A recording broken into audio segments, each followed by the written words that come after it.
feel like I'm losing my mind. Is everybody in the world blind? Please, Lord, give me a sign, a sign. I feel like I'm losing my mind. Is everybody in the world blind? Please, Lord, give me a sign, a sign. I wanna be the greatest. Everybody on the fake shit. I look around and feel like everybody.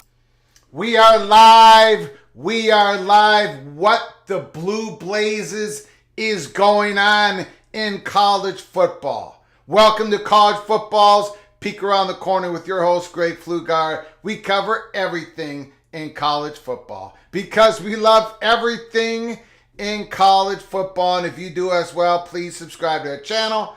Smash the like button if you like our content. Share the video with your family and friends. Welcome into the studio that sits on the corner of Keith Jackson Parkway and Kurt Gowdy Avenue. Do not be afraid. Do not be afraid to be a PATC legend in the comments, in the chat room, or with your phone calls later in the show. If you want to support this channel, we just go off on donations. Hit that $sign, put out a comment, and we'll get to as fast as we can.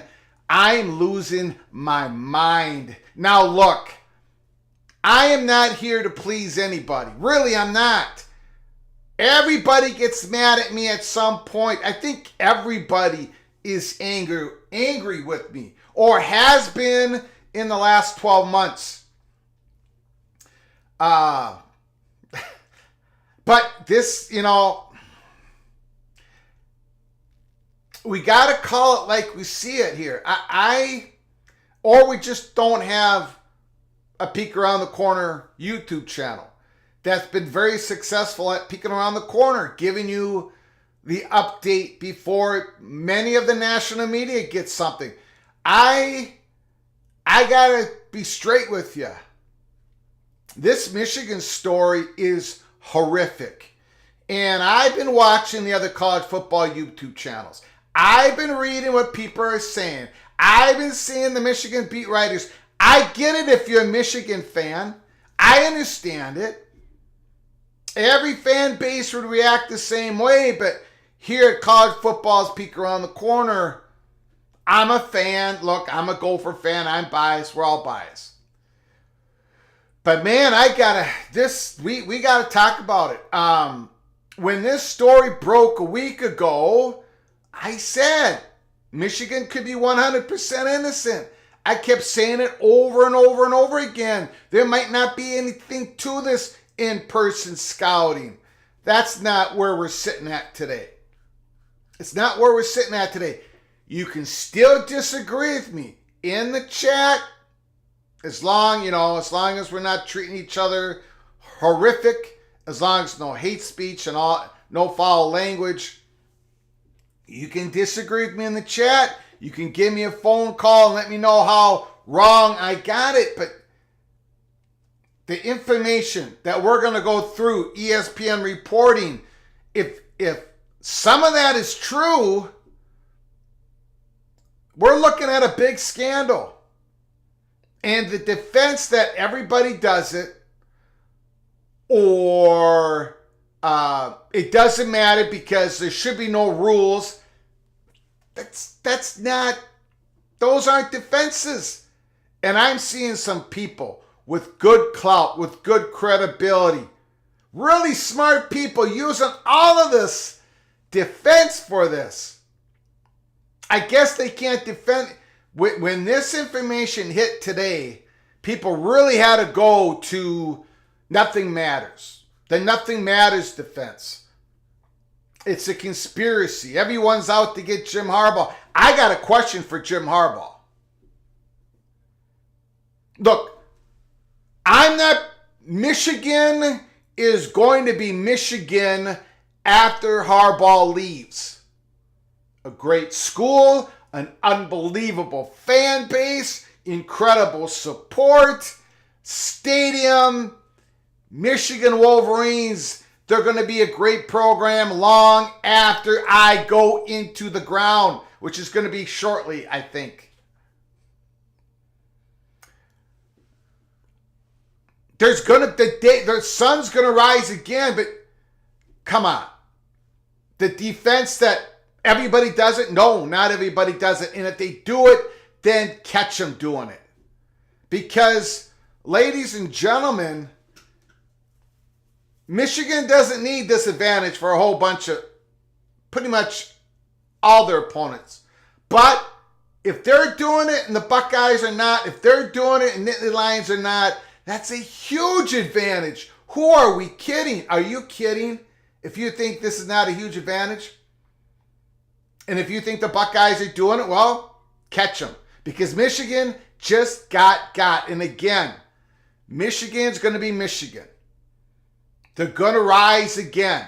They're at the very top of their game right now. But Harbaugh, my goodness. It's either one or two things, ladies and gentlemen. And this YouTube college football channel, this one, we're not going to dance around. I'm not worried about access. I don't have guests on my show. I don't worry about stepping on people's toes. The whole Big Ten don't like me anyways. We've been through that before. Nobody likes me, so it doesn't matter. I'm going to give you the straight shoot. I don't care about access. I don't need access from the traditional media or all that stuff. Jim Harbaugh is either lying when he says he didn't know anything about it. He didn't know that they were doing, he said in-person scouting. Either Jim Harbaugh is lying or he's just a figurehead head coach. He doesn't know what's going on around him. He doesn't know. Everyone's got their headsets on. The Stallions guy is standing right there. He's got a headset on. He's got his big wads, a sheet of paper, knowing what the signals are. He's communicating. They all can hear what he's saying. Come on. So either Harbaugh is lying, absolutely lying, or he's just a stick figure up there. It's one or the other, unless you can explain to me a third option. If you can explain to me a third option, you let me know. I want to thank for people coming on.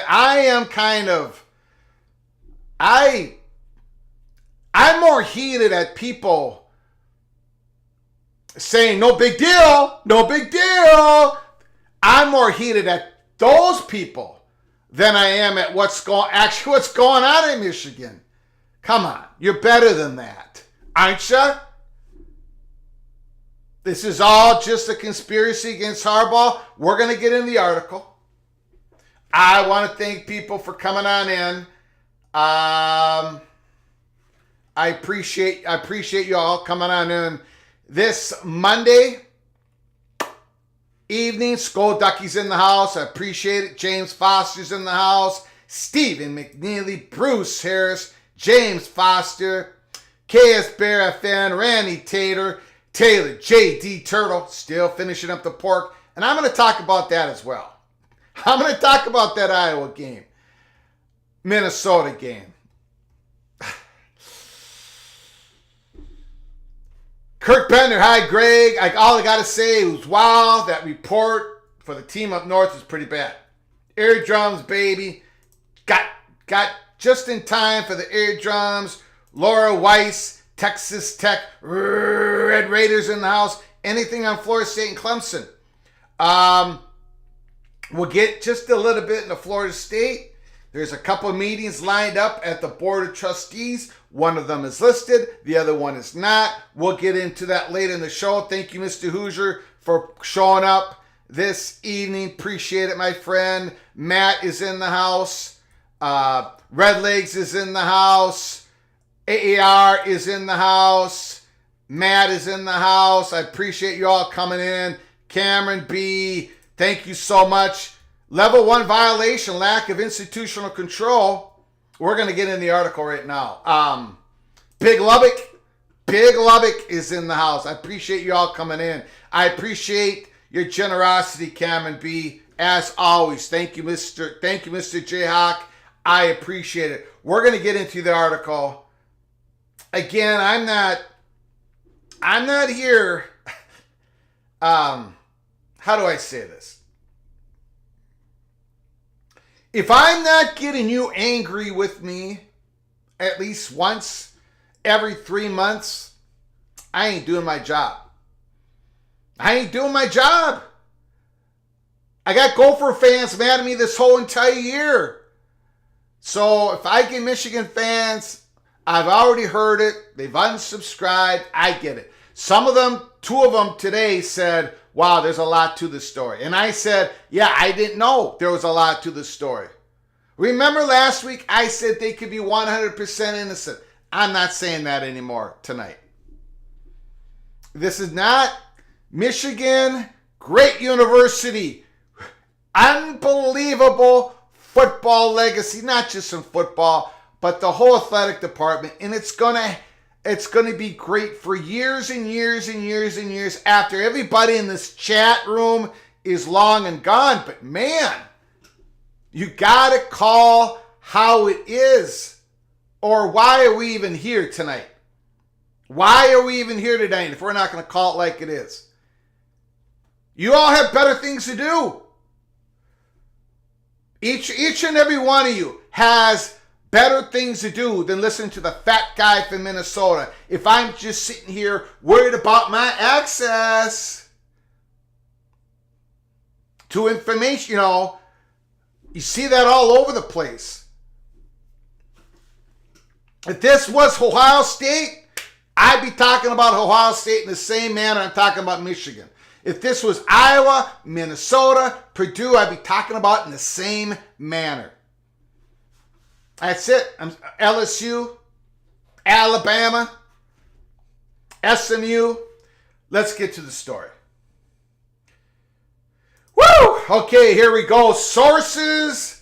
Michigan staffer had tickets at 11 Big Ten schools.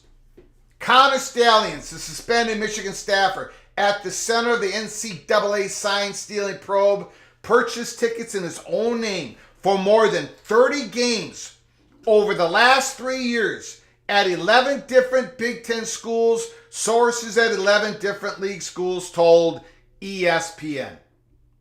Over 30 games at 11 different Big Ten schools. Sources at 11 different league sources told ESPN. So you throw out Michigan, there's 13 Big Ten schools. 11 of the 13, they went into their ticket, who bought the ticket. They did their own little investigation. Some of these schools knew this was going on even last year. The scope of the University of Michigan's alleged sign stealing operation includes both video evidence of electronics prohibited by the NCAA to steal signs and a significant paper trail, sources told ESPN. Stalions forwarded the tickets he bought to at least 3 different people in 3 different areas of the country, sources say, which hints at the breadth of the operation. The breadth of the operation involving other people. Of course, Stalions, he's at the Michigan game here in the last year, being on the sidelines with those big placards, those big sheets of paper, with all this information gathered on his piece of paper. So there's other people involved in this. Going to these football stadiums. We're going to get more into the story on what they were doing at the football stadiums. And the money involved in this. This gentleman, Stalions, had a salary of $55,000 a year. You're telling me somebody making $55,000 a year is going to be purchasing all these tickets? Giving them to multiple people? Some of these games, there were multiple tickets bought on both sides of the football field. Prime time seats in between the 45-yard lines at the level just high enough to where you can see the opposing coaching staff on the other side of the field. Back to the article.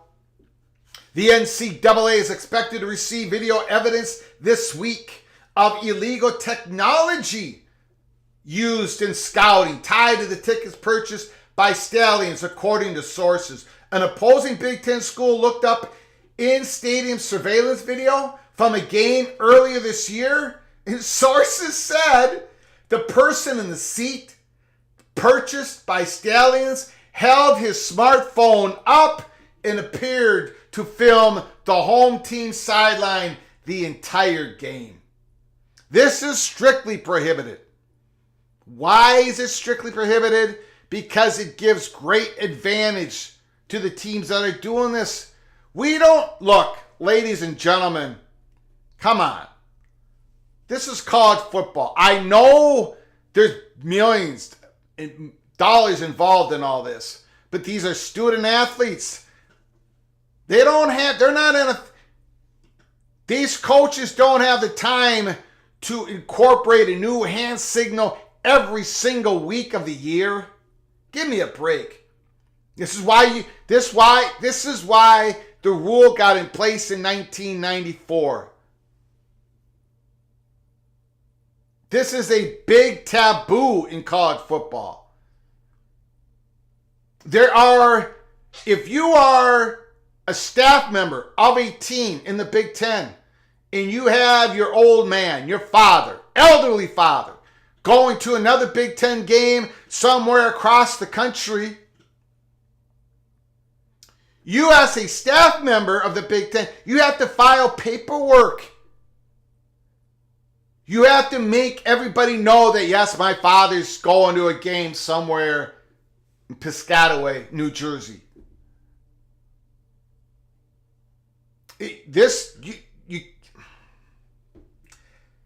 Sources confirmed to ESPN that Stallions purchased tickets on both sides of the stadium, across from each bench, for Ohio State's game with Penn State on Saturday. Michigan plays both teams in the upcoming weeks, according to sources. The tickets purchased by Stallions were not used on Saturday.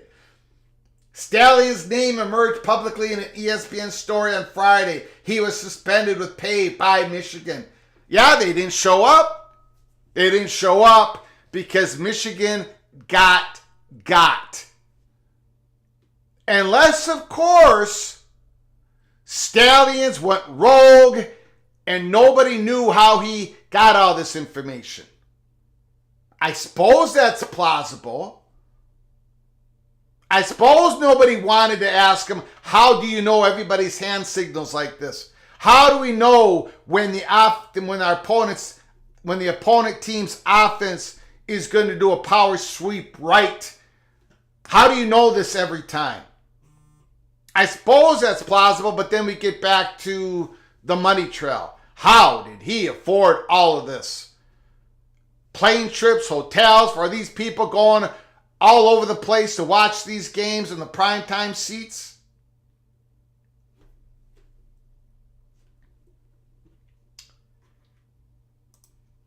None of the tickets that the 11 schools told ESPN about involved Michigan as an opponent, per sources. So none of these people, friends, family of Stallions, were actually going to Michigan games. They were going to games outside of Michigan. The games involved either one or both of the teams that the Wolverines were playing later that year, according to sources. In other words, none of these friends, family members, whoever of Stallions went to a Big Ten game in which that Big Ten team was not playing Michigan that year. Interesting. I wonder why that is. Come on. Stallions did not respond to ESPN's request for comment. Michigan did not return multiple requests for comment by phone and text. Michigan on Monday reiterated that it is unable to comment further due to the ongoing investigation. Michigan is now ranked number 2 in the AP poll, looking for its third consecutive trip to college football playoff. Sources indicated that Stallions forwarded tickets to at least 3 other individuals, with the ticket transfers showing up through ticket data tracking. Those tickets were used to get in the game by individuals other than the Stallions, including the one in the video the NCAA is expected to receive. At least one. There's probably going to be others. Now that the horse is out of the barn, everyone's going to be looking at their stadium videos and looking at the seats that Stallions bought and who was in those seats and what were they filming. Sources told ESPN last week of an elaborate scouting system that appears to be emerging less than a week after Yahoo Sports first reported the NCAA was investigating Michigan's scouting. Stallions often purchased the tickets with his own credit card, according to sources. The sources added the tickets at multiple venues were bought via the online retailers like StubHub or SeatGeek. The ticket purchases fall into a seat location pattern somewhere around the 45-yard line and raised up enough for a clear view of the opposite sideline. None of these tickets were off into a corner, in the nosebleed seats, behind the end zone. All of them were in the spot that you'd want to be if you wanted a videotape of future opponents' hand signals.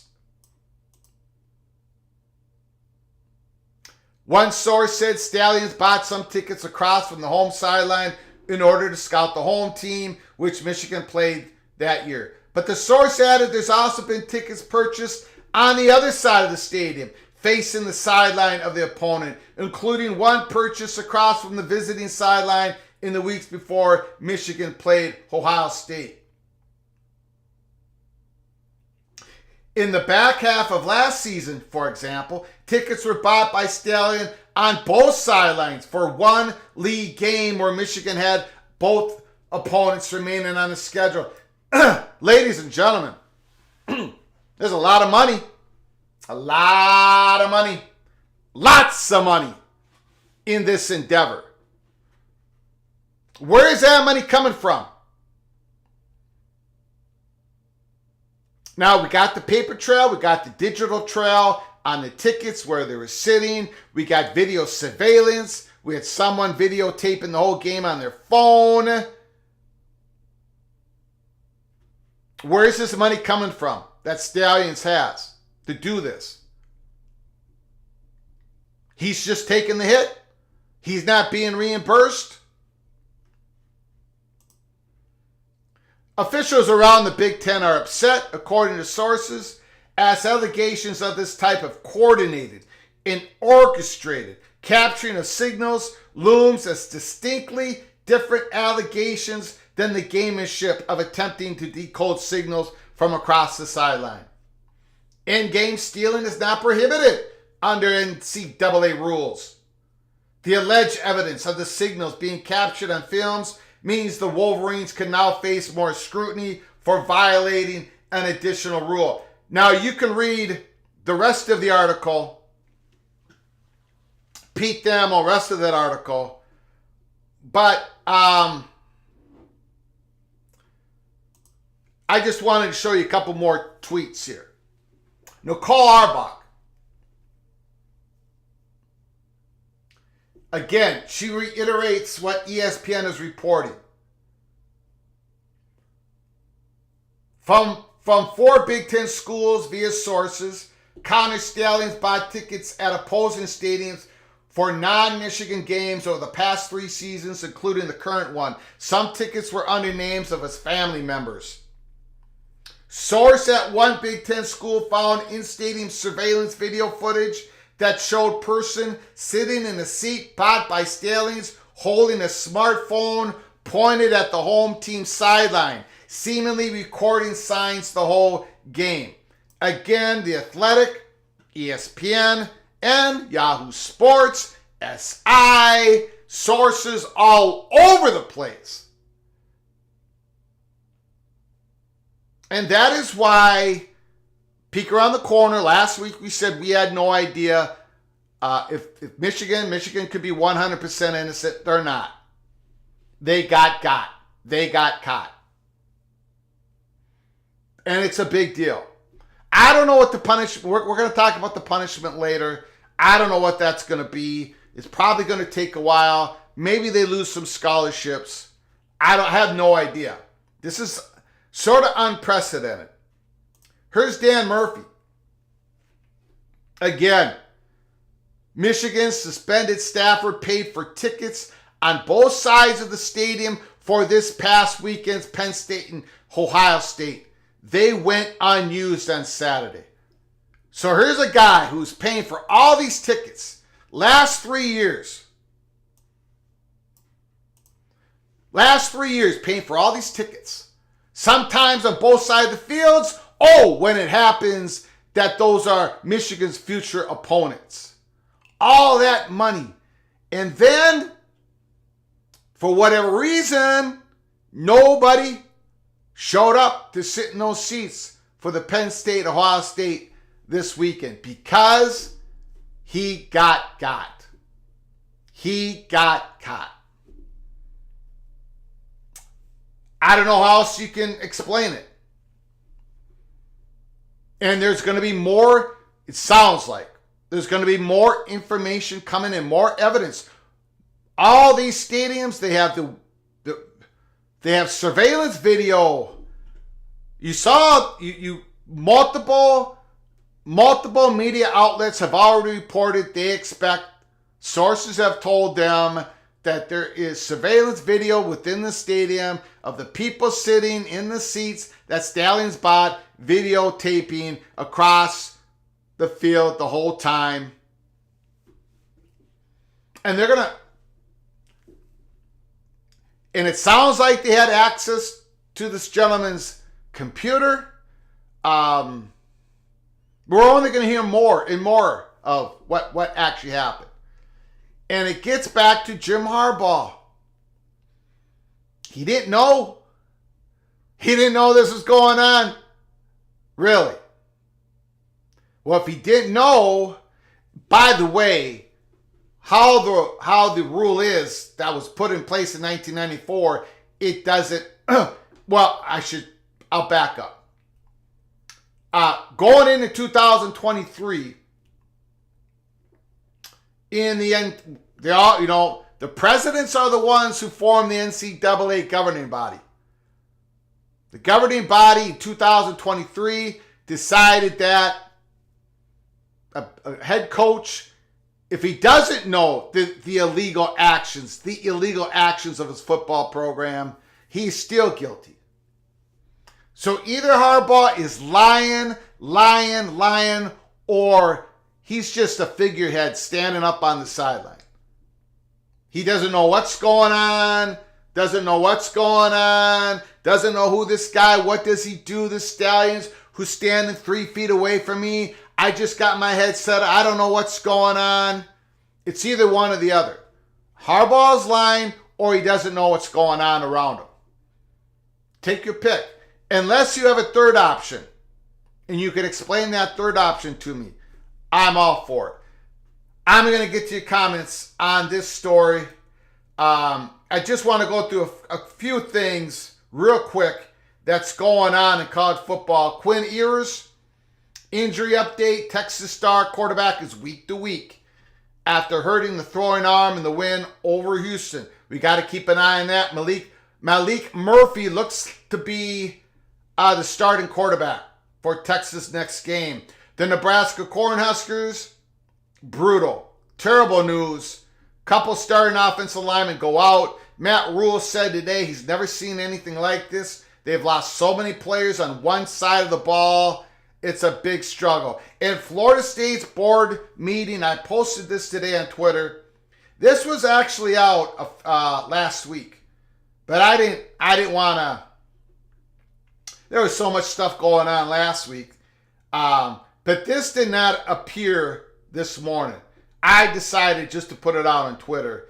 Florida State Board of Trustees meeting, open forum for Board of Trustees this Friday, October 27th. The last time there was an open forum for the Board of Trustees, well, you all know what happened. All of them were spitting nails. They all had the same message to the ACC, right? You better change this radically. You better change the revenue structure or else. And then at the end of that last meeting, when there was an open forum at the Board of Trustees, Florida State, Peter Collins says, and you're going to be hearing us, you're going to be hearing all of us real soon on this issue.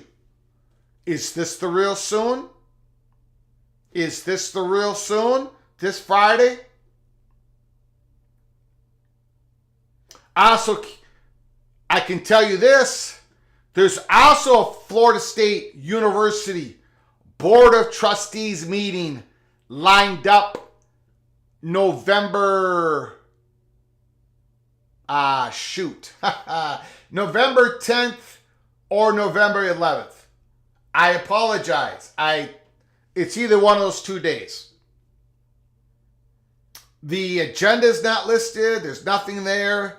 But there's a Florida State meeting November 10th or November 11th. So whatever is said at the open forum, could it lead into something else that has more meat on the bone on the November 10th or November 11th meeting? I think it's November 10th.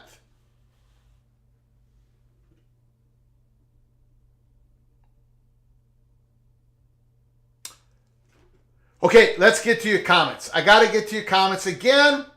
If you donate to the channel, help us keep the lights on, I'll get to your comment real soon. I can't get through all of them. We're going to open up the phone lines here pretty soon.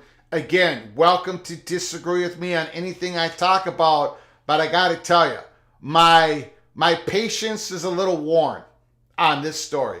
There's a lot of evidence here.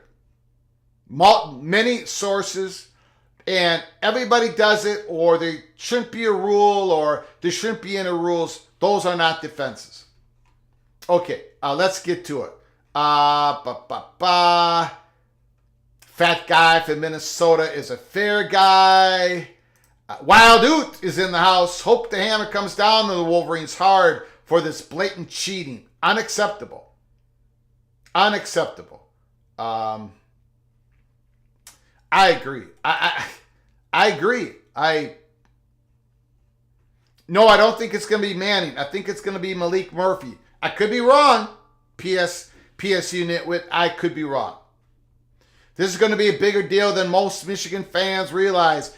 I can't really grasp the punishment on this. I'm going to guess they're going to lose some scholarships. Maybe it's more than that. Maybe it's less than that. I don't think they're going to vacate wins. And by the way, Gopher fans, and here I'm going to get Gopher fans mad at me. In the history of college sports, when a school vacates wins, much like the University of Minnesota basketball program in their Final Four season in 1996-1997, when the history books doesn't show Minnesota going to the Final Four because of a scandal. When you vacate your wins, the other teams you play, they don't grab a win. We haven't seen that. So for Gopher fans who think we're going to get a big old W and Michigan's going to get a big old L because of the scandal, that's not going to happen. And nor should it. We got trucked. We were going to get trucked anyways. This is about having an unfair advantage, an extreme unfair advantage. Do I think Michigan's going to vacate their wins? I don't. But I'm sure many people in the chat room thinks they are going to vacate some wins. I can't go there yet. But this is serious. This can happen. Hopefully next year, there'll be electronics where you send the play in through a microphone in your helmet. So there'll be no, so we don't have to worry about this. But this is a big taboo. This gave Michigan a great advantage over their peers. It just did. The Mullen Show. Michigan won't fire Harbaugh. They wouldn't fire their basketball coach for sucker punching another coach. Greg, are you saying no jug? I'm saying no jug. I'm saying no jug. No. Nathan Campbell, Greg, will the whole staff get fired out of it?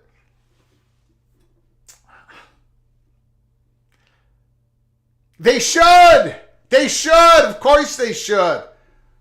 Of course they should. Of course. I'm not trying to be a jerk about this. You don't do this. You don't do it, man.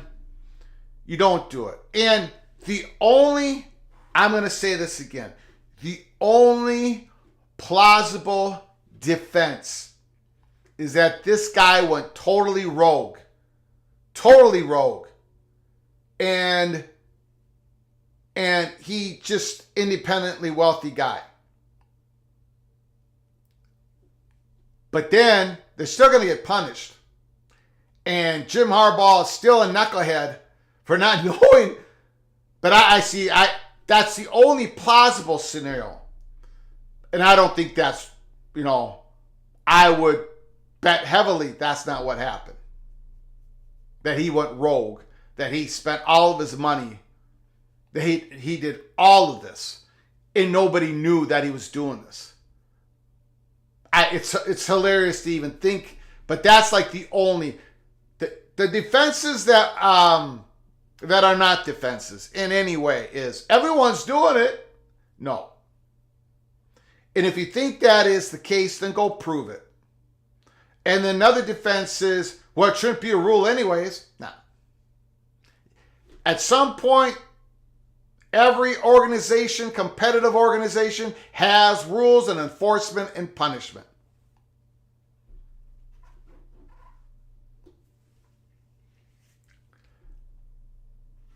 If they only lose a couple scholarships, that's not enough of a deterrent, says Perry Raleigh. Thanks for coming on in. Appreciate it. What about the teams that should have been in the playoffs instead of Michigan? Ron Lowney, look,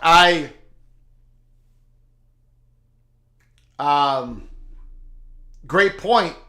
I don't know what they're going to, they've already accumulated some information for opponents this year already, supposedly, further on in the schedule. This is unprecedented. This is, we're in a tough spot here. Or Michigan's in a tough spot. Big Ten is in a tough spot. Sure sounds like there's a lot more evidence coming. They absolutely should have their wins vacated. Ohio State had wins vacated for discounts on tattoos. You're correct, Red Legs. Let me put it to you this way. If you vacate Michigan's win against Rutgers, do you give Rutgers the win? We haven't seen that in the history of college sports. We've seen vacated wins, but we don't see the opposing team getting the win.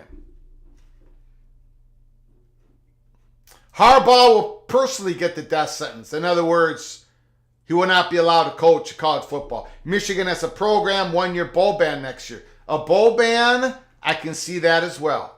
Absolutely. Absolutely. Now,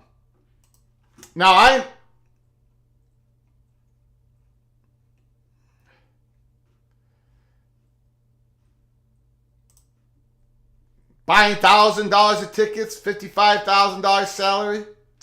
And it's not just the tickets, man. It's all the expense of travel. Man. I'm going to get to your phone calls right now. Look, and I'm going to say this. Let me get this out before I open up the phone lines. Iowa, Minnesota. I got a whole bunch of Iowa fans mad at me. If I need to, I don't want to. But if I need to, I will show video of this year, Minnesota, Eastern Michigan, where Minnesota Golden Gopher punt returner just went like this twice in front of his chest before he caught the ball. He tried to run it, and the whistle was blown dead. The rule is you can't have any unnatural waving of the hands and then be able to, as a returner, and then be able to advance the ball forward. Not you or anybody else on your team. What went wrong in the Iowa-Minnesota game is the ref should have called it dead, should have blown the whistle before the guy ran it in for a touchdown. I understand it was a tough loss for Iowa. I understand seeing a punt return to pull out another victory with your special teams and then have it taken away is heartbreaking. I get it. But at the end of the day, the correct call was made. It was. The refs after the game, the Big Ten has confirmed it twice. Saturday night and today, again, they said it's the right call. It's a reviewable call. Even though they were reviewing the sideline, they can review any part of the play. Cooper, the great player, great punt returner, pointed with one hand and went 2 times, 3 times with the other, circular motion. The play's dead. when a punt returner goes like this and moves his hands like this for everybody to get away from the ball, the play's dead. In other words, the play's dead that the receiving team cannot grab that football and then advance it forward. It's actually a really easy rule to follow, which I did not know when it happened, nor did I know an hour after the game. But then after listening and actually reading what the ref said, the Big Ten confirmed it all through Sunday, all through today. Daniel House, Minnesota Daniel House, he's got video one after the other all through college football this year of players, once they do a wave motion with their hands, the returner, they can't advance it forward. If they try to, they blow the whistle. So what went wrong is that the ref did not blow the whistle. But the correct call ultimately got made. Yes, I'm biased. Yes, I'm a Gopher fan. Yes, I'm very happy the Pig is home. No, I'm not happy with how Minnesota is playing. No, Minnesota and Iowa, they are not good. Iowa has a great defense, great special teams. They have some great players, so do Minnesota. Tyler Nubin, but they're not, come on. It's just, there's so many issues with Minnesota and Iowa right now. Iowa got 2 yards of offense in the second half. It was a tough loss because of the emotion of it, but you did not lose because of one correctly called reviewable play. Again, give me a call, disagree with me, all that you want. How about them Gophers? As a Hawkeye fan, I'd rather talk about the Michigan. As a Minnesota fan, I would too. I mean, Bob. Ethan Kaliak-Manis went 10 for 25. Deacon Hill went 10 of 28. I mean, it is. And it's not just their fault. It's Iowa's offensive line, not good. We got a tight end who can't catch a ball. It's problems all over the place. Iowa needs to clean house. Minnesota needs to fire the 7-year special teams coach. It's not nepotism that's killing Minnesota special teams. It's having a best friend as your special teams coach. I guess that is sort of nepotism. We got issues, Bob. We got issues. We've got issues here in Minnesota. Okay, now I will get to your phone calls. Let me have it. 763-260-1333. Let me have it. I'm wrong about everything. I'm cool with that. Give me a call. Talk about Michigan. Talk about Quinn Ewers being out. I forgot. Real quickly. Air Force, Navy. Navy covered. They lost by 11. The fat guy from Minnesota got it right. PATC community got it wrong. Texas did not cover. Fat guy from Minnesota, myself, I got it wrong. PATC community got it wrong. Utah covers. We both got that correct. Tennessee does not cover. We both got that wrong. Minnesota, Iowa. Minnesota covers. I cover PATC community. Whoops. Got it wrong. West Virginia, Oklahoma State. I got it right. PATC community. Got it wrong. PATC community. Man, you guys went belly up this week. I tell you. FSU. I got it right. PATC community. Got it wrong. And then we both got the Clemson. We both got that wrong, obviously. I went 5-3. PATC community went 2-6. My record against the spread is 29, 32, And 2, I'm still Greg the Cooler. And the PATC community is 25, 36, and 2. We're both still under 500, still not doing good at all. It's tough. PATC, the freezer. Absolutely. Okay. The phone line's open. 763-260-1333. Drew Aller, let's talk about that. Until we get a phone call, let's talk about it. I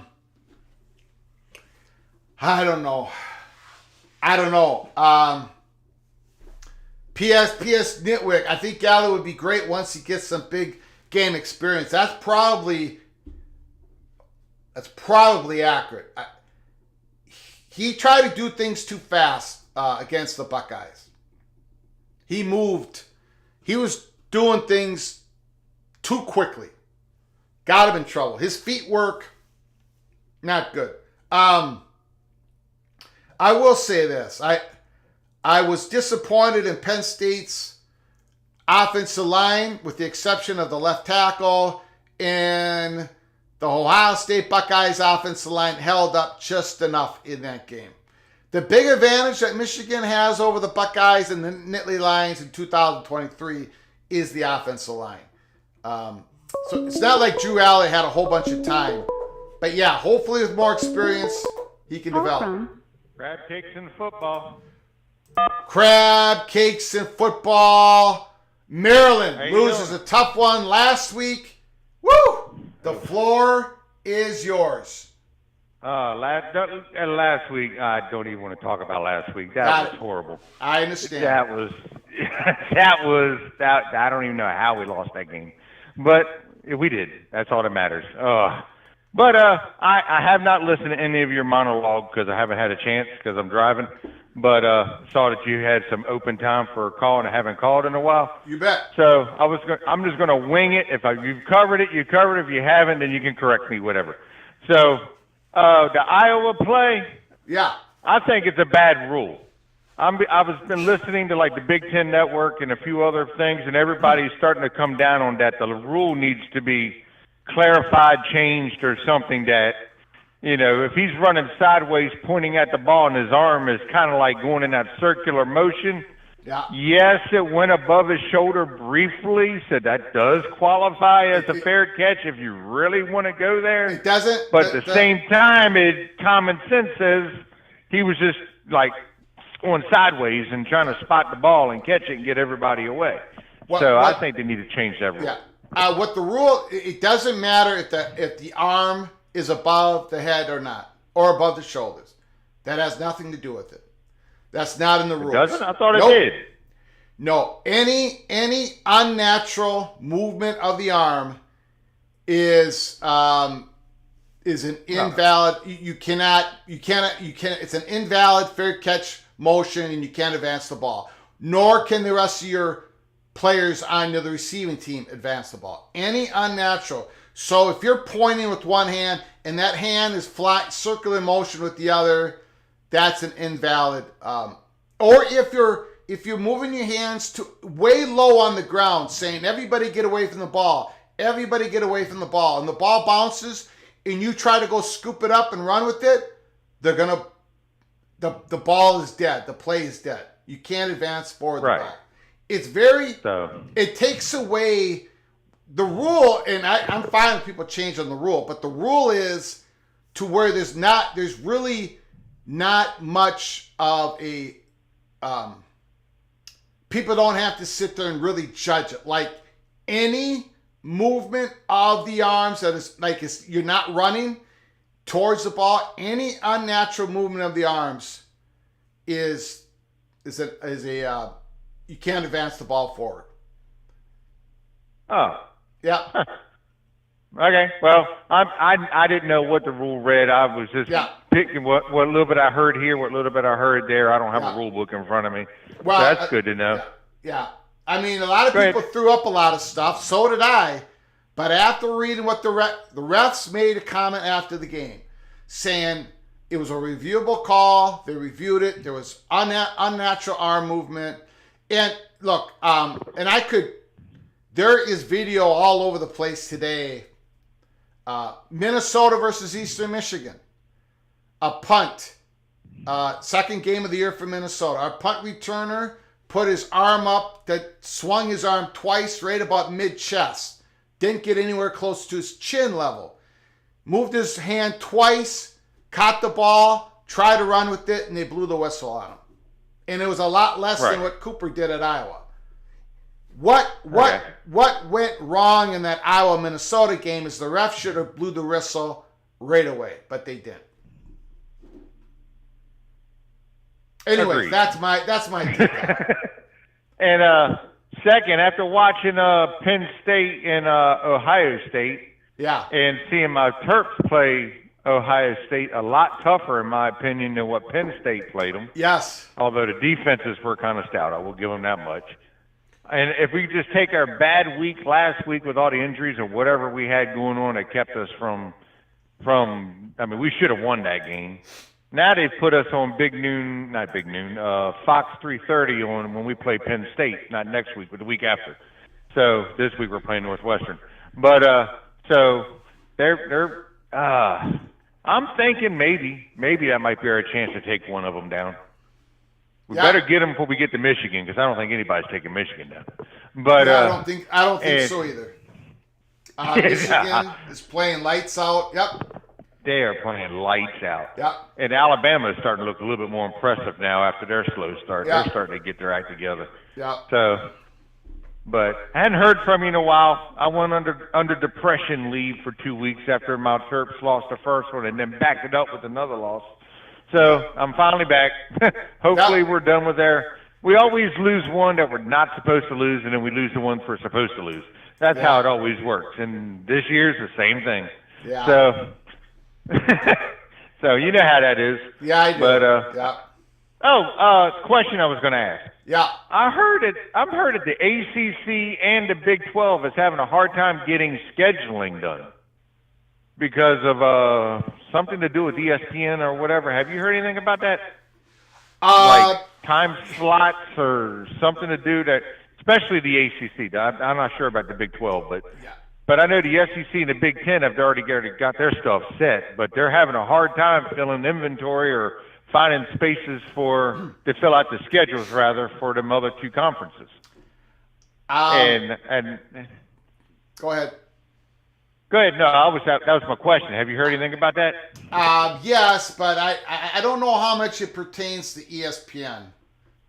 Well, maybe it's not ESPN. It's just ACC. The scheduling of ACC is very difficult.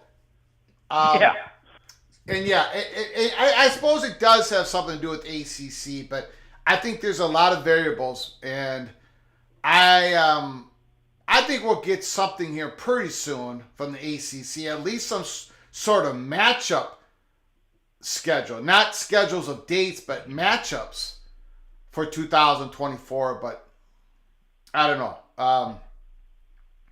That's tough. And my final question before I get off, did I see a thing earlier today? I mean, it blipped on my phone and went. I didn't get a chance to re-find it. That Florida State's called a board meeting or something? Yep, we covered it in the monologue. They got a board meeting. I'll go back and listen. No problem. I'll go back and listen to the monologue, so you need to repeat yourself there. They have a meeting October 27th, and I know they have a meeting November 10th or 11th. So, but appreciate the phone call. Well, congratulations on your win. Hopefully, y'all can win the West. I would love to see it. So, have fun with it. All right, man. Appreciate it. I doubt that. All right, yes. All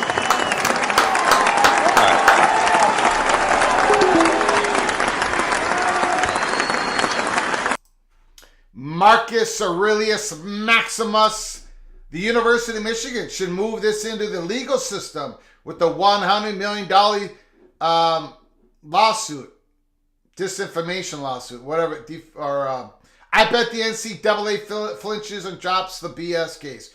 Well, I'm not sure the University of Michigan's in position to do anything because I don't think they know everything that the NCAA has.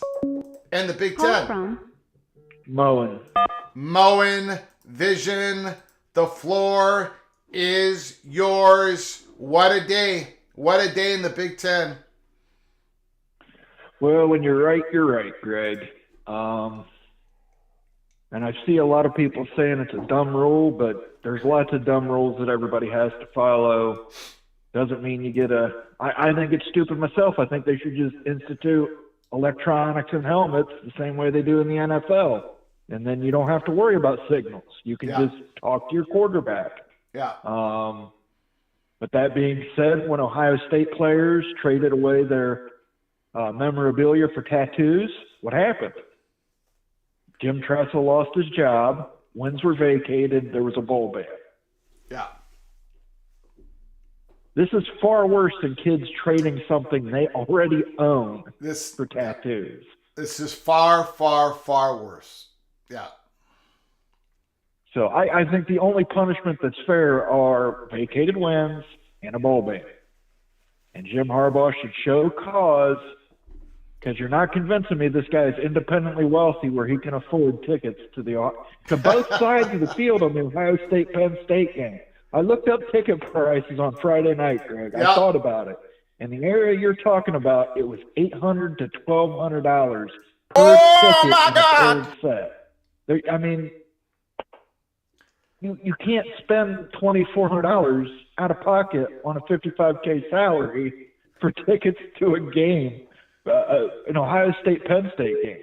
It's just – and imagine he's doing that multiple times throughout the country with travel expenses and everything else. It's just not physically – one, it's not physically possible for him to do that and be a graduate assistant or analyst or whatever he is. It's not viable for him to afford that. No, you're right. So you're right. Unless he's independently wealthy. Now, that's possible, but I mean. Let me ask you a question. How difficult do you think it would be for the NCAA and I keep bringing up the Big Ten because the Big Ten's involved in this. They know a lot. They're not happy. So how difficult would it be for the NCAA and or the Big Ten to find out where the money came from? Is that going to be a difficult task, an easy task, unknown how difficult it's going to be? Well, look, I mean, the IRS, if you don't put down that you bought a 32-cent stamp, they'll give you an audit, Greg. So I'd imagine the NCAA and the Big Ten have people equal to that task. But my guess is he's been reimbursed by the University of Michigan, their athletic department somehow. Now, if they want to claim that they don't know what that was for, I mean, you have to be pretty stupid just to keep cutting guys $1,000 checks for reimbursements that you don't know what they're for. So I think Harbaugh I think somebody at the top had to have known. And that's probably Jim Harbaugh. And it's not like Jim Harbaugh has not there was a USA Today article late last week that talked about Jim Harbaugh's willingness to play within the gray area. Whether it be having a recruit's dad hired on as the coaching staff or, various things that he's done, I wouldn't put it past him to pull something like this. Because, I mean, in 2020, you're coming out of a 4 season, granted it was COVID, but then you rock it up to where you're, successful than you've been the previous 7 seasons. So he had to have known. Yeah. He's either the biggest idiot in the world, and I don't think Jim Harbaugh is a big idiot. Yeah. I mean, he coached a Super Bowl. He can't be a total idiot. He's literally just lying like man, I don't want to say it, but it's either some sort of right. issue. But it reminds me. Did you ever see the movie Ruthless People from the 1980s? If I did, I don't remember. DeVito. there's a line in there where they keep saying it over and over again. Either this guy's a total moron, and total morons are incredibly rare, or so he's either a total moron, which is incredibly rare, or he's lying.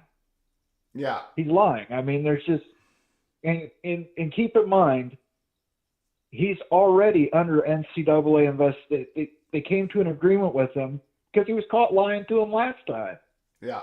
He was caught last time, and instead of just saying, "Yeah, I lied, let me take my 4-game ban," he said, "Well, I'm refusing to sign that, and I'll serve my own three-game ban, and that'll do it." The NCAA has to have some kind of teeth on this thing. They can't let Michigan and Jim Harbaugh set terms on what the punishment's going to be. Mm-hmm. And the conference does too, because Ohio State, Purdue, Indiana, Penn State, that's our entire conference look bad. Yeah. It does. Yeah, it does. It makes us look like we can't win without cheating. Yeah. You're a cheater, Jim Harbaugh. And now you've made the argument for every commentator and every other coach in a conference outside of the Big Ten. Well, yeah, the best team in the Big Ten had to cheat to get there. Thanks, Jim. Appreciate that. Yeah. And, not just the coaches, but all the kids that play for all those teams. Now all they get to hear is, you get Big Ten, but just a bunch of cheaters. Bunch of cheaters over there in the Big Ten. Bad look all around. But I think if you were asking me, the punishment should be vacating the wins from 2021 through 2022 up through this past week and a 2-year bowl ban. And but probably not a bowl ban for this year, though. Well, because they won't have the investigation done by then. They probably won't, but you should still have a 2-year bowl ban put into place.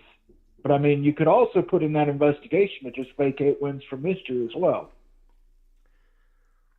You could just say, well, 2021 through 2023, all the wins are vacated. So even if they do go to a bowl game and win, it's going to be vacated. So let's say they do go to the CFP this year and win the national championship, and it's vacated because Jim Harbaugh couldn't help himself. Yeah. And then whoever has to follow him has to deal with a 2-year bowl ban. I mean, there has to be a severe enough punishment to act as a deterrent for this. I mean, if you're going to punish Ohio State players for selling gold pants that they earned, I mean, they were their pair of gold pants to sell or trade, you're going to have to punish Michigan for this. I mean, this was a different time, but Minnesota Golden Gopher basketball team goes to the Final Four, 1996-97 team. And there was a player on that team named Courtney James, a power forward, maybe the 4th, 5th best player on the team. It was found out later that a tutor helped him write some papers, right, for school. Because of that, not fake classes like North Carolina, not bags of cash, some illegal, no question about it, illegal, unethical help. Minnesota vacated all their wins, took down the Final Four banner, erased from the history book because the University of Minnesota decided let the NCAA do all that. That's why, like North Carolina, they did not get punished for having fake classes because North Carolina did not agree with the NCAA. University of Minnesota just fell on the sword, said, we don't deserve anything we did because of this unethical thing that happened, no question about it. So, I mean, teams and schools have vacated wins and titles. Oh, and we vacated the Big Ten championship too that year. I mean, yeah. So schools in the Big Ten have vacated championships and stuff for a lot less than what Michigan looks like they've done. So I get it. Right, and that's where I think the conference has to weigh in here because the NCAA doesn't have any teeth. So yeah, the Big Ten probably needs to step in and let Michigan know that the NCAA has the teeth to put these punishments forth, and they're going to have to just abide by them. Because now you've impacted all of us. Yes. Yeah. So, all right, Greg, that's all I wanted to say. I just wanted to run down Michigan a little bit. But, beautiful. Well, I normally, I'm not a big Michigan disliker like you are, but they deserve all the heat they're getting right now. No question about it. All righty, sir. Right. And talk to you later, Greg. Appreciate it.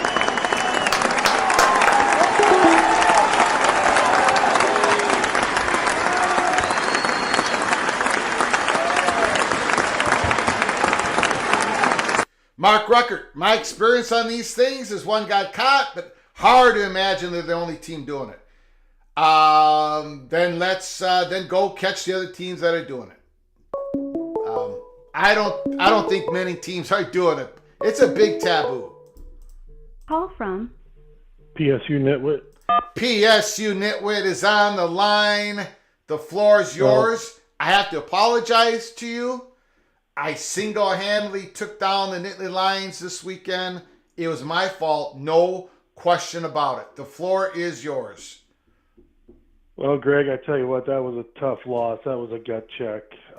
Feel bad for those guys. Feel bad for Drew Aller.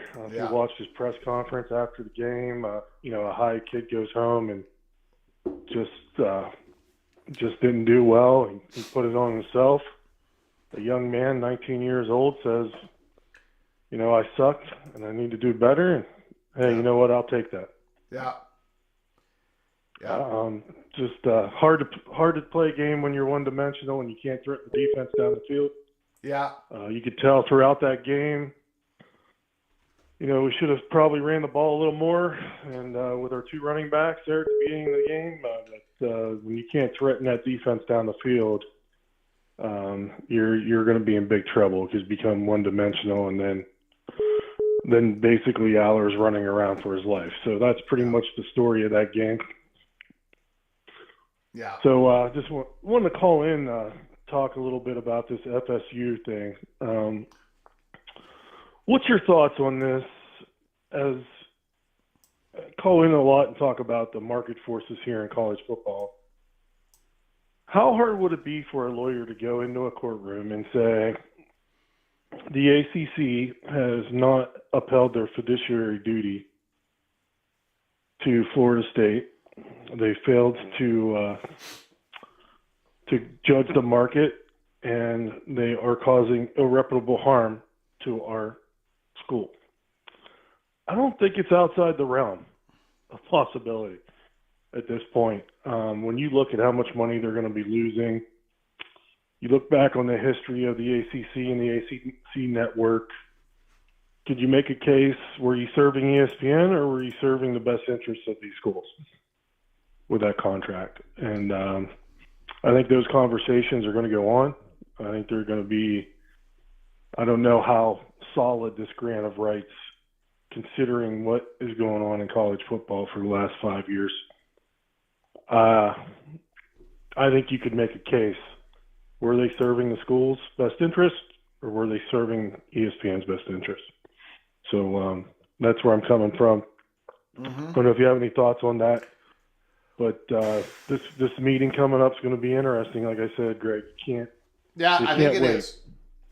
I think it is because Peter Collins said you're going to hear from us real soon. So and there is a meeting November 10th or November 11th. I can't remember which day it is. There is a meeting going to happen. It's hard. I don't know if you can find it on the website, but it's going to happen. Well, someone told me it's going to happen. Well, like I said, keep your head on a swivel. Keep your head on a swivel. Keep your head on a swivel. You got it. That sense of urgency is there for Florida State. They do not want to be losing this much money. So, Greg, we got Michigan at home. We'll give it another shot for you, buddy. Okay? Got it. Give it another shot, baby. Appreciate it. Take care. All right. Thank you.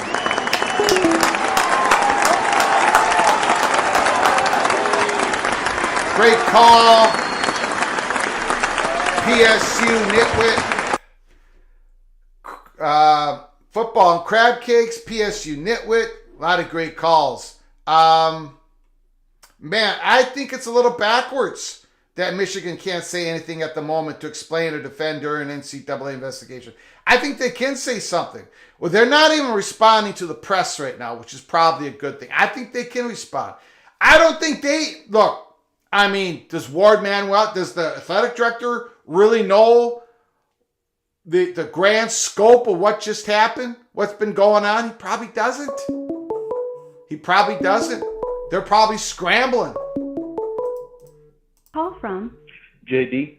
JD, Mr. Seminole, October 27th. Let me put it up on the board. What are you hearing about the October 27th meeting? What are you hearing about? I believe it's November 10th. I could be wrong. There's also another meeting coming up November 10th. But the October 27th meeting, open forum for Board of Trustees.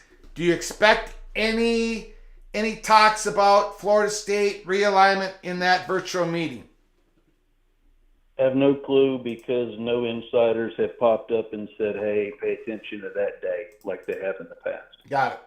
So it could be just a regular run-of-the-mill meeting. I mean, they meet periodically, and, Sure. There's a lot of different things going on. They've got the football-only facility. They've got the stadium renovations. They've got so many things going on. Yep. They're just extremely proactive on just increasing, the standard of the facilities and the stadium and revenue additions, and just, they're moving forward at light speed compared to what they've done in decades past. So, I don't know. I'd love to hear something, but I was actually calling in about the Michigan thing. Yes. And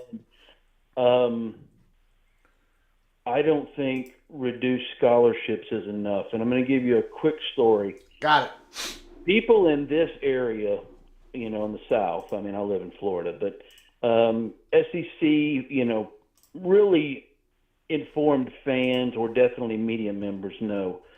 In the 2013 National Championship game, the reason Auburn got out to a lead is they were stealing signs. And what it was, Damian Craig was on Jimbo's staff at FSU the previous year. Then he was at on Auburn's staff the next year. Jimbo didn't think anything about hiding the signals. He was just doing the same signals, everything the same way he'd been doing. In the first half, the FSU wide receivers were coming off the field, and we heard this, in the past few years. Even some of those team, guys on the team had come in, and they were telling everybody what was happening on the sideline and giving the whole story. They were coming off, and they're like, Coach Craig has our plays. And Jimbo just wasn't paying any attention to them. And by that third or fourth drive, Kelvin Benjamin was about to lose his mind on the sideline. Coach Craig has our MF in plays, and he was despondent. Yeah. From that point on, and Auburn was already way ahead. From that point on, Jimbo was hiding the signals and changed it up, and we outscored them, 20-something to 7 or something. I mean, we took back control of the game. Yeah. My point is, this is a really big deal. It is. It is. Yes.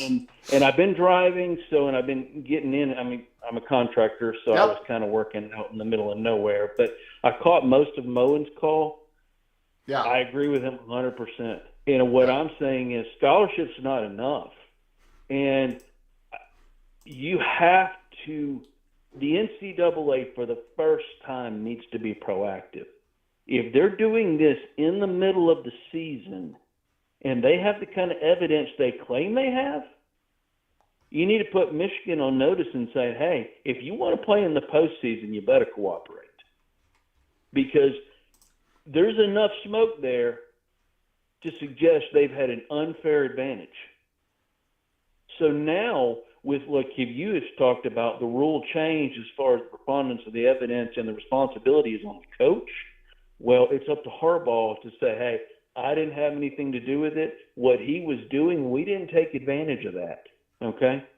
So if you could prove or you could show, and you know how you show is watching game film. if those Michigan DBs are automatically going into the spots and it seems like they know the routes, yeah. you know, you're going to know that they've been tipped off. You're going to know that they know. You know, sometimes teams tip people off. Like, you know, some of the FSU podcasts talked over the weekend.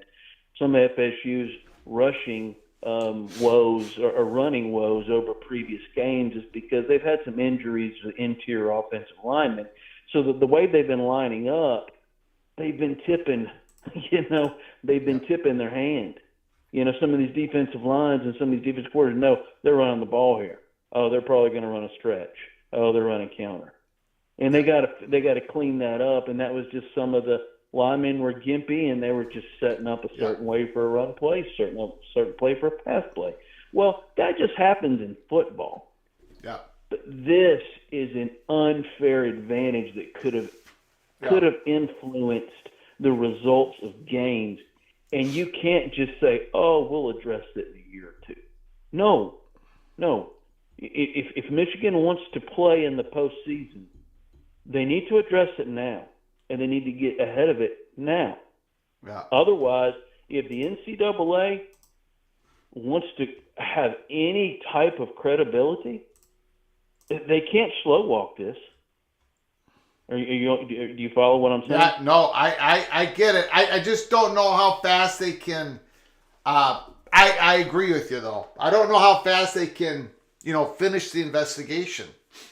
Well, they can finish it quicker than we think, because that Auburn, that Alabama baseball coach over the past year that was tipping off his buddy at a casino. His buddy was walking into a sports book at a couple of casinos, and he was tipping him off to which players were going to play and which players weren't, so they could post bets. They figured that out in real time. Now, the casinos, they have intelligence almost like the CIA. You know how that works.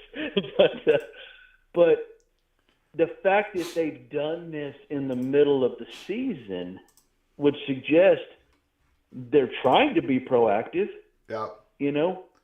I agree with you. I mean, the thing that I know a little bit about what happened in Minnesota, not much.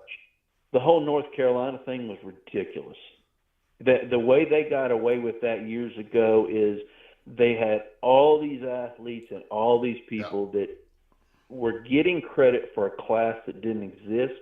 Yeah. The way they got out of it was that class was open not just to the athletes, but to all students at the university. They got through it on a technicality. And Ohio State, some of the people were talking about, what happened to Ohio State. Look at FSU. A lot of Bobby Bowden's wins got vacated because a tutor took it upon himself to help out a couple of athletes, and the coaches didn't know, none of the staff knew, and it vacated several of his wins. Well, why did Paterno get his wins awarded back to him with the whole Sandusky thing, but Bobby didn't?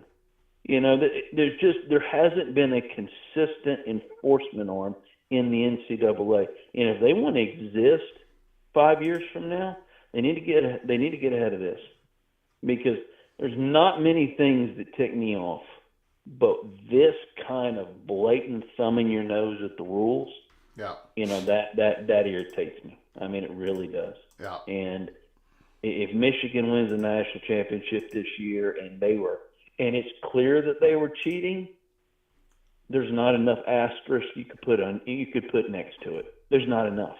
Yeah. But anyway, we'll see. But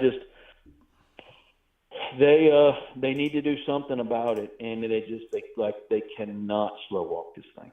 But anyway, I've gone on a little bit of a rant. I apologize. No problem. Thank you, sir. Thank you, JD. All right, appreciate it. Hey, have a good night. Give us a call again. All right.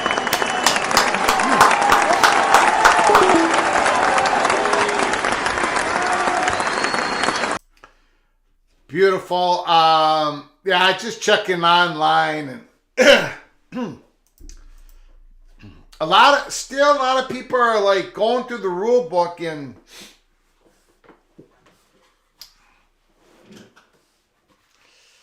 I don't know. I don't want to go off on people that aren't here to defend themselves, so I got to be careful. But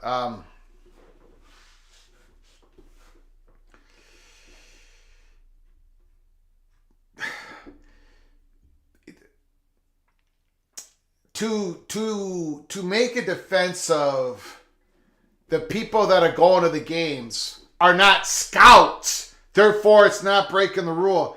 What in-person scouting? Come on. Some of these, and they're being done by people that I follow on Twitter for years that I've communicated with, and this is a known taboo. This is not anything. Last week here at Peek Around the Corner, I said it could be Michigan is 100% innocent. But now that we see the evidence, reporting of the evidence, and I think we're going to get more information. It sounds like these, they're expected to see the video evidence of the guy video cameraing throughout the whole game who were sitting on the seats. They're going to get more here. I think they already got more. Sometimes reporters have information that they can't report on yet. It's happened to us many times here at Peek Around the Corner, as you all know. I think it's a big deal. The punishment part, I can't grasp. I can't get my arms around. This is unprecedented here. This is typically we're not dealing with this type of issue. It's not only taboo, it's a blatant violation of the rules. Again, you can steal signs during the game. You can steal signs during the game.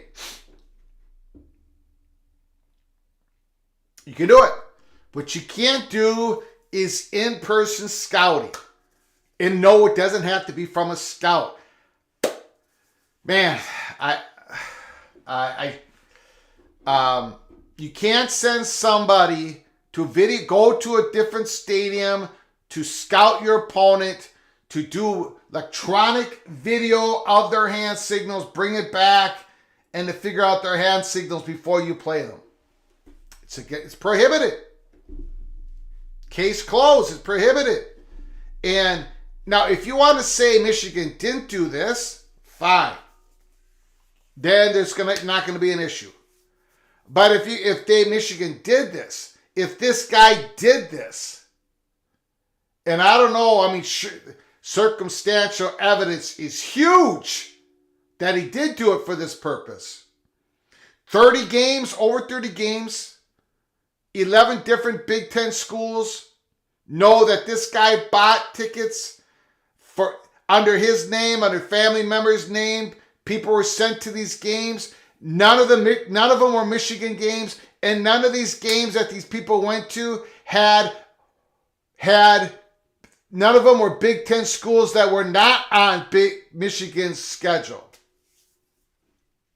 I mean, that is,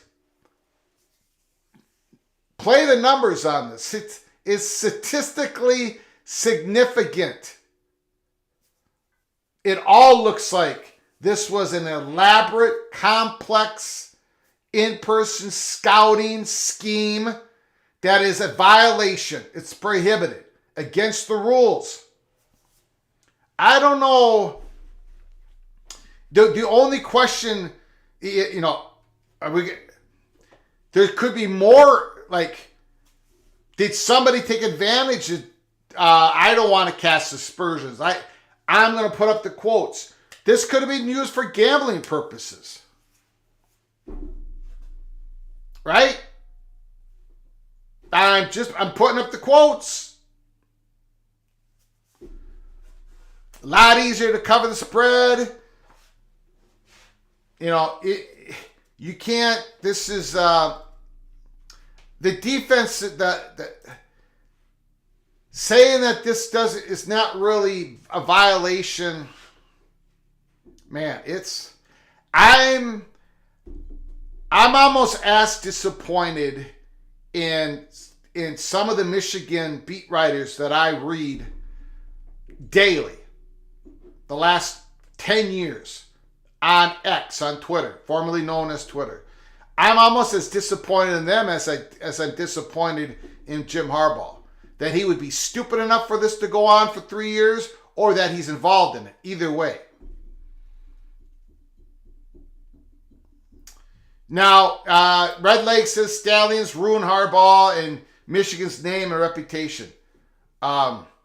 Michigan will be Michigan again. But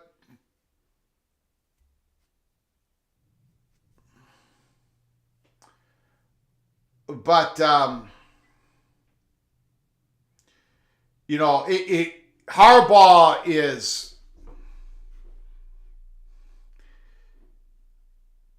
I mean, you either don't have a clue what's going on in your own football program, or you're involved in this. Either way,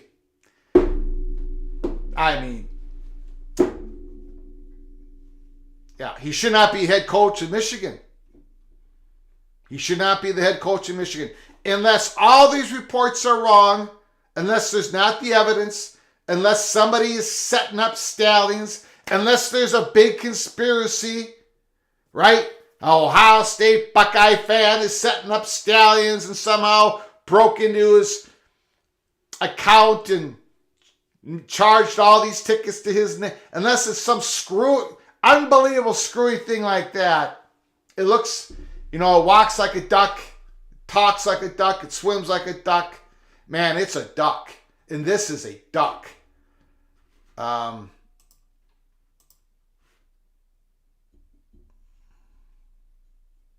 Sophisticated sign stealing operation.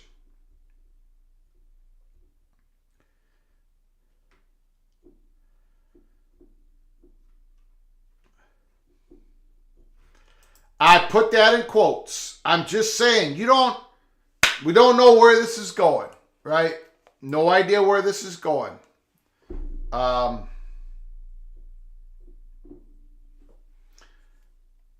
You know, knowing your opponent's hand signals before this game even starts is a massive advantage. When the other teams are not doing it, it's a massive advantage.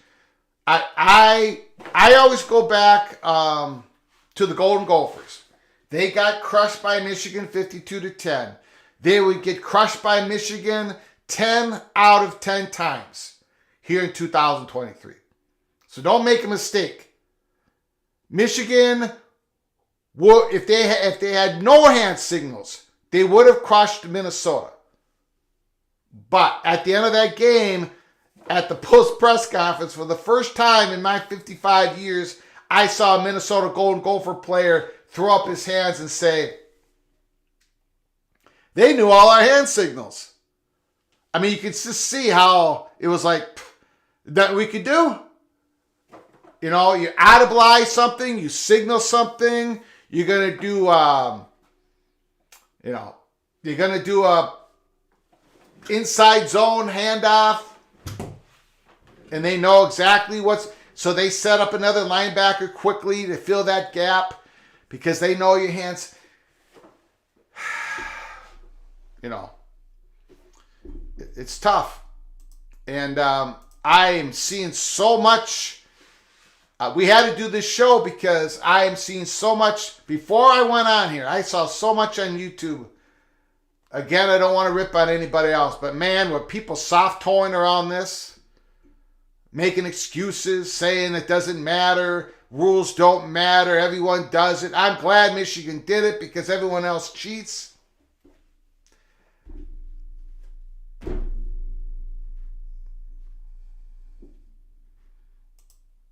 Would the score still be 52-10?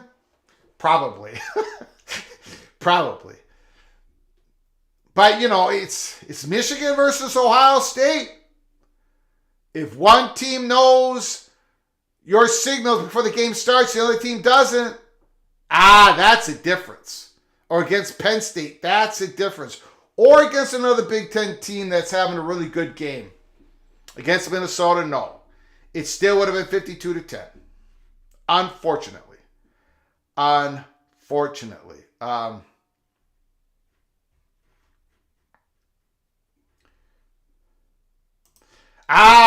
Innocent before proven guilty. Maybe this was what the FBI was there earlier in the year to uncover an Ohio State elaborate frame job. Could be. I doubt it, but man. Phone lines are open. Give us a call. 763-260-1333. Crazy times ahead. And I think we're probably going to get more information here soon. Because everybody in the press knows that this video is going to be hitting NCAA here soon. That in-stadium surveillance. Everybody's checking their surveillance video now.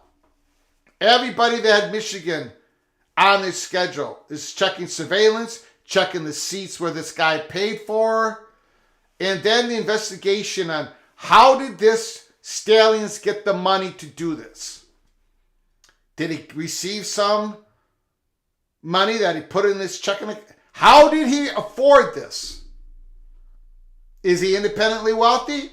He could be. He very well could be.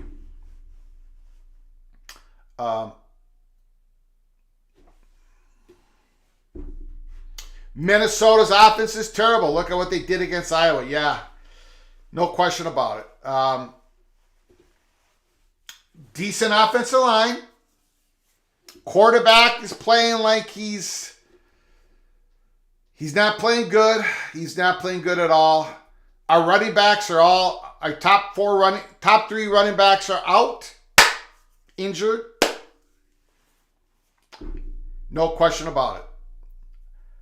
Minnesota's offense is in bad shape. And that's with a decent offensive line. Hey, Greg, who was that play? Would love to see the clip. What play are you talking about, Aaron? Let me know. I don't know what you're talking about.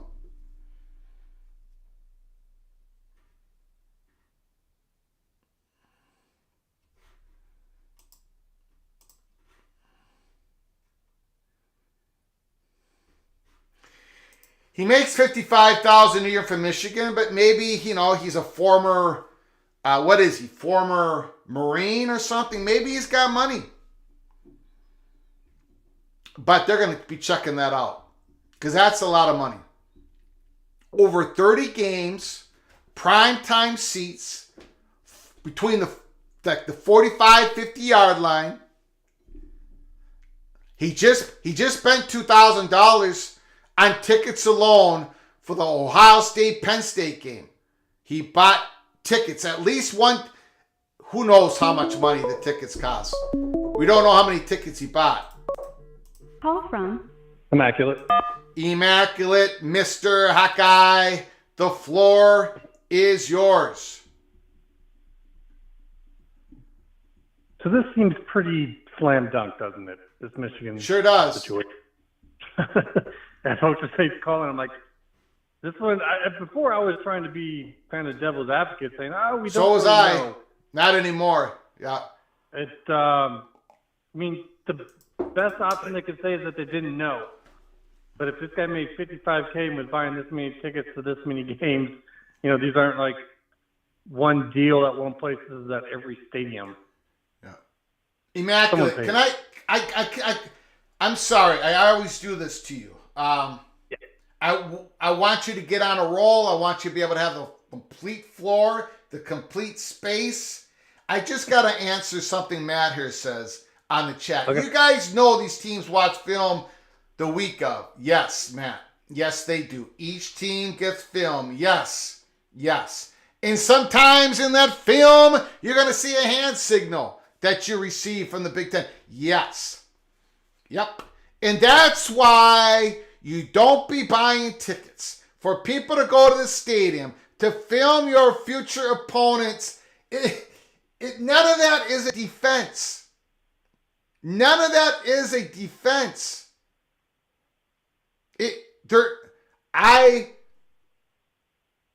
the number, it's statistically significant what this guy did. 30 games, over 30 games, 11 different sources know from 11 different Big Ten schools know that he bought tickets. Michigan future opponents in the same season. And one, at least one, and there's going to be probably many more, had surveillance tape, stadium surveillance tape, that this guy was taping the sideline of a future Big Ten opponent throughout the whole game. Come on, man. The tickets were in the same spot at each of these stadiums, between the 45-yard line. Yes, you have film of the week up, so use that film. Use the history of the hand signals that the teams use to figure out people's hand signals. Figure it out during the game. But in-person scouting, and no, Steve Dace, it doesn't have to be a scout. This is like, Immaculate, I apologize. You're good. It's just, even when you have all this evidence, people are still scrambling for that little piece of defense. There is no defending this if this is true. And it looks like it's true, and I think it's going to get a whole lot worse. Immaculate, the floor is yours. I'm not going to interrupt you again. No, you're good. I'll just go in on for that and say, to some degree, I agree with folks who look at this and say, what's the big deal? But the problem is that there's a rule against it.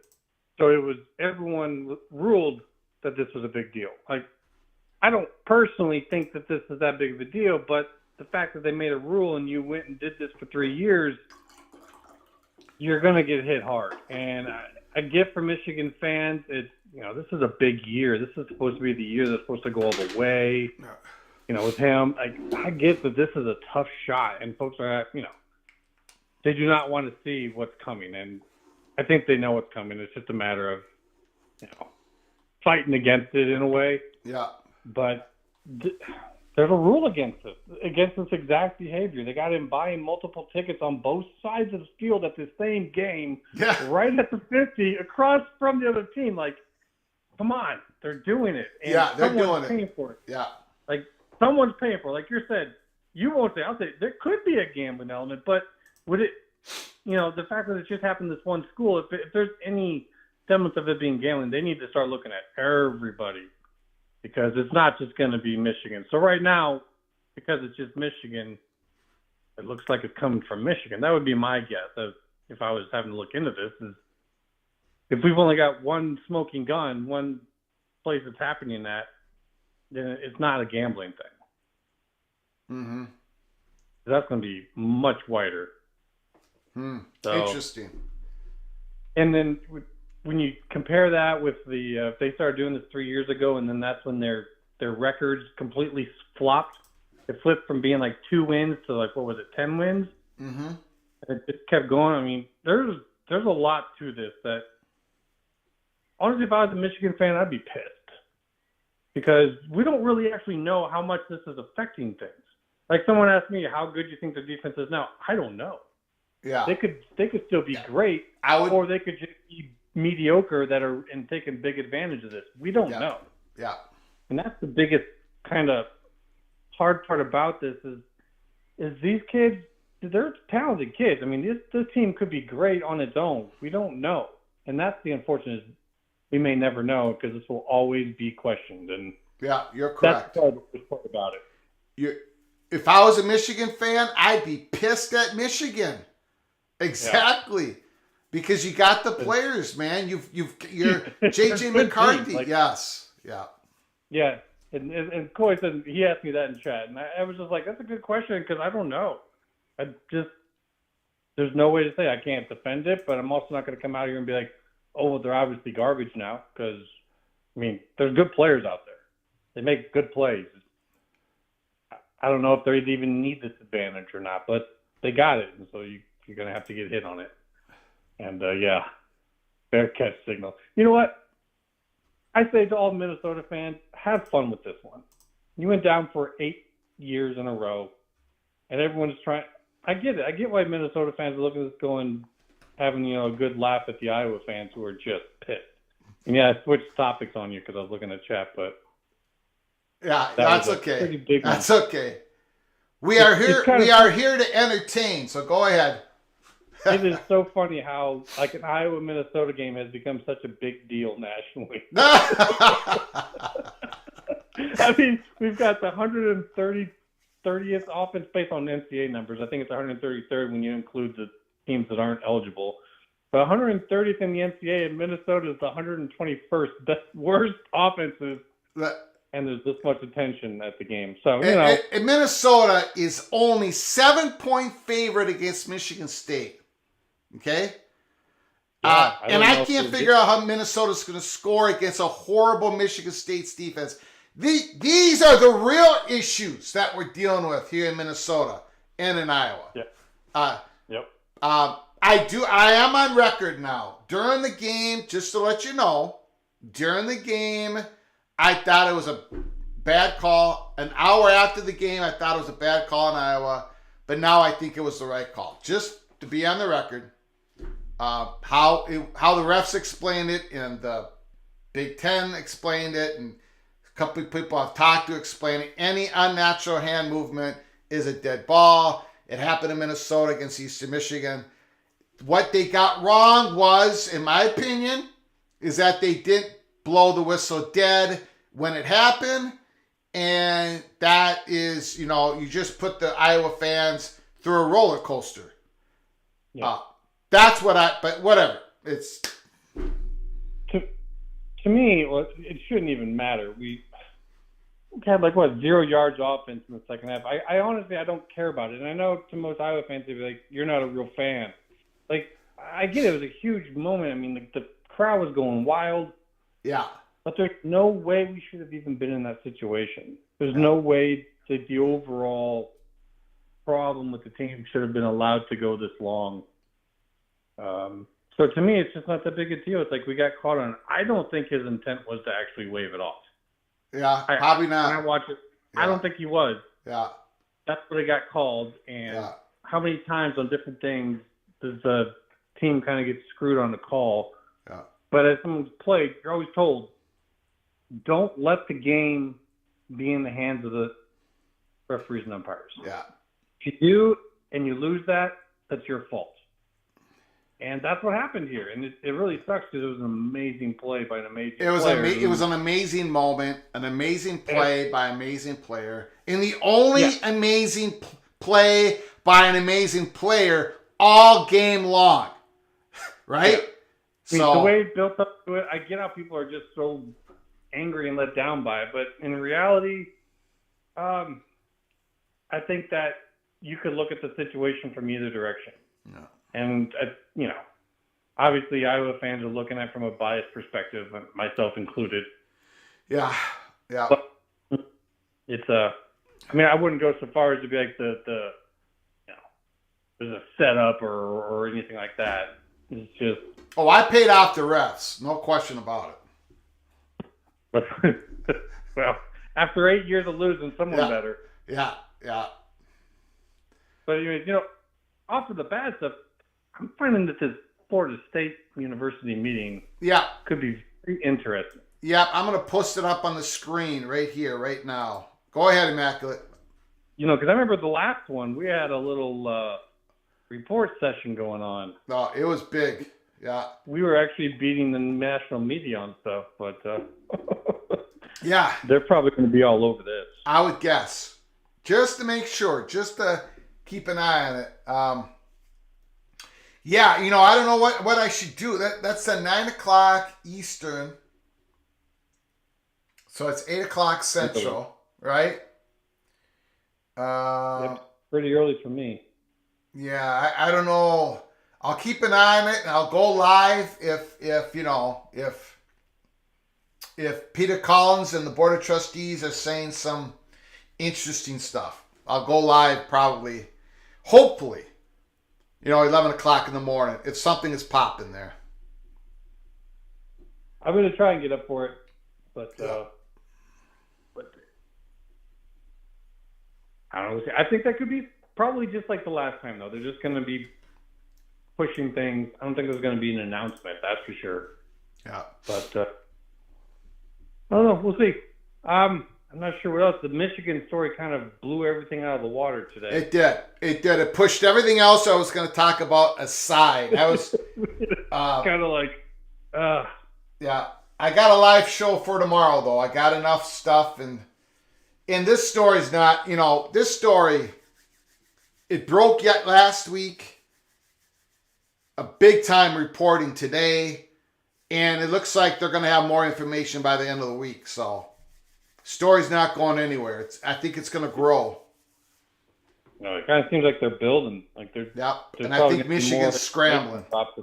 I think Michigan is scrambling. But another thing to kind of keep an eye on, for whatever reason, I think the Pac stuff should also blow this month. It should. One way or yeah, there's people whispering things and saying things, but you never really know how to take that. I don't really like to base my own premises off of such things, but it makes sense that it would. So that's another thing to kind of keep an eye on. I was just curious if you had heard anything about that at all ever. No. No, the one bit of news that I'm looking at, there's a decent chance, last I heard, that we're actually going to see the Big Ten schedules by the end of the week, this week. The football with dates and stuff. We'll see if that happens. Not confirmed, not like, where I'm reporting where it's going to happen, but I think there might be a chance that gets released by the end of the week. Oh, really? Like, is it for just next for 2024, the actual dates of the games, yes. For all 4 years? No. 2024. Wow, that'd be pretty big, though. Yeah. So we'll see if that happens. We'll see how it goes, man. I'm looking forward to it. You say you got a show tomorrow that you're going on? Oh, yeah. We're going to talk about who's on the hot seat, Heisman Watch. We're going to talk about the games that are going on this weekend. A bunch of stuff we're gonna talk about tonight. We're gonna move to tomorrow. What time are you thinking about going on? No, I have no idea. Time of day? Who knows? I got to figure that out. And I don't know what I'm gonna be doing for a watch party this weekend. There's a few good ones, but it seems like a week where most of the ranked teams are going against an unranked team. It's just kind of a I was going to do Oklahoma and Kansas, possibly, but Jalen Daniels isn't going to play, and I don't know. But, all righty, sir. Got a phone call come in. Appreciate it. Yep. Talk to you later. Good talking to you.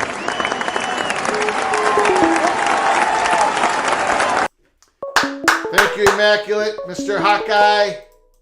Call from JD. JD's back on the line. What's going on, sir?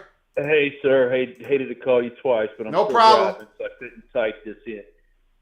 One thing I wanted to follow up, I was listening to Immaculate's call. I agree with him on a lot of things. On this, I disagree. And here's the quick, as you say, money shot.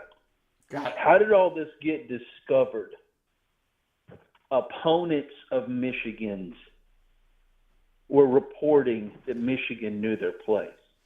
It wasn't that they discovered this guy first. Yeah. It's the opponents figured it out first. Now the investigation has led it to him. So now you automatically know that, yes, they were using it in games. Yeah. Okay, that's something that we really have to pay attention to. Yeah. It's one thing if one guy's going off on his own, doing his own thing, and then, hey, telling the coaches or giving the information, and maybe they use it at a crucial moment. Well, I mean, I haven't watched a lot of Big Ten games, but I remember Greg Schiano. Didn't he make a statement at halftime or something? But it turned out not to be about that. Schiano has come out in public and said, I know, look, all I can say is that the Gopher players came out in the post-game press conference after this shellacking, and one guy threw his hands up in the air and said they knew our hand signals. Yeah. So I mean, I don't know. It's a great question. When How did this start? When did they know? I thought I saw in some report today, JD, someone saying something to the effect of somebody thought that this was happening last year. I think possibly some schools were sort of keeping an eye on this situation.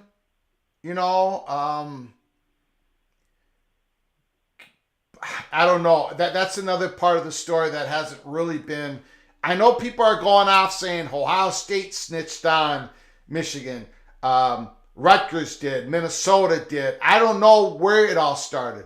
I know that PJ Fleck has been way out there complimenting Michigan. Even today, talking about the Iowa game, PJ Fleck talking about his next opponent against Michigan State. PJ Fleck, the question was about Michigan State. PJ Fleck went off to say how great Michigan is. So I don't know, I don't know how this thing started. Well, if it turns out to be an isolated incident and it's not as big of a deal as what is being made out to be, then so be it. But this isn't a court of law. It's you're participating in an association, and when there is this much smoke, now it's upon Michigan to not, like we said earlier, you got to go prove your innocence now, and you better be quick about it because the court of public opinion has shifted dramatically in a couple of days. Yeah. But anyway, that was just something I was thinking about. Like I said, I was still driving. Hated to take up your time. Got it. Appreciate it, sir. Great call, JD.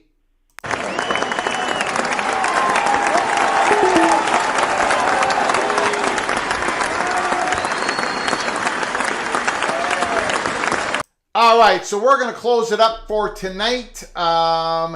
Before you leave, please, if you haven't subscribe to the channel, hit that notification bell so the next time we go live, you know when we're coming on live.